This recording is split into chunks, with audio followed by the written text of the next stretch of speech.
എറണാകുളം പെരുമ്പാവൂരിൽ നവജാത ശിശുവിന്റെ മൃതദേഹം മാലിന്യ കൂമ്പാരത്തിൽ കണ്ടെത്തിയ കേസിൽ കുട്ടി പ്രസവത്തിനിടെയാണ് മരിച്ചതെന്ന് പോസ്റ്റ്മോർട്ടം റിപ്പോർട്ട്.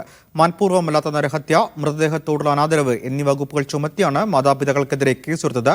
മാതാപിതാക്കളെ സ്റ്റേഷൻ ജാമ്യത്തിൽ വിട്ടു. നിതിൻ ചേർന്നുണ്ട്. നിതിൻ, എവിടുന്നായിരുന്നു ഈ കുട്ടിയുടെ മരണം എന്നാണ് പോലീസ് പറയുന്നത്? തുടർ നടപടികൾ എന്തൊക്കെയായിരിക്കും? ഇന്നലെയാണ് പെരുമ്പാവൂർ കാഞ്ഞിരക്കാട് മാലിന്യ കൂമ്പാരത്തിൽ നിന്നും നവജാത ശിശുവിന്റെ മൃതദേഹം ലഭിക്കുന്നത്. ഇവിടെ നിന്നും കൊൽക്കത്ത സ്വദേശികളായ ഷീല, ജിയാറൂർ എന്നിവർ രണ്ടുപേരെ കാണാതാവുകയും ചെയ്തിരുന്നു. ഇവർ വീട് പൂട്ടിയാണ് ഇവിടുന്ന് പോയത്. ഇവരുടെ 2 കുട്ടികളെ ഇവിടെ നിർത്തിയ ശേഷമായിരുന്നു ഇവർ പോയത്. പിന്നീട് പോലീസ് നടത്തിയ പരിശോധനയിൽ ഇവരെ കളമശ്ശേരി മെഡിക്കൽ കോളേജിൽ നിന്നും കണ്ടെത്തുകയായിരുന്നു.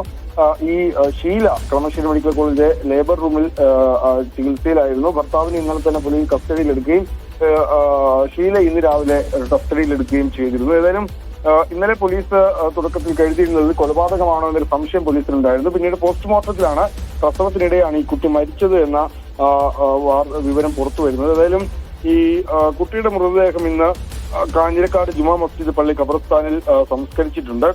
മനഃപൂർവ്വമല്ലാത്ത നരഹത്യ, മൃതദേഹത്തോട് അനാദരവ് എന്നീ വകുപ്പുകൾ ചുമത്തിയാണ് ഈ മാതാപിതാക്കൾക്കെതിരെ നിലവിൽ പോലീസ് കേസെടുത്തിട്ടുള്ളത്. ഇവരെ സ്റ്റേഷൻ ജാമ്യത്തിൽ വിട്ടയച്ചിട്ടുണ്ട്. സച്ചിൻ, ശരി.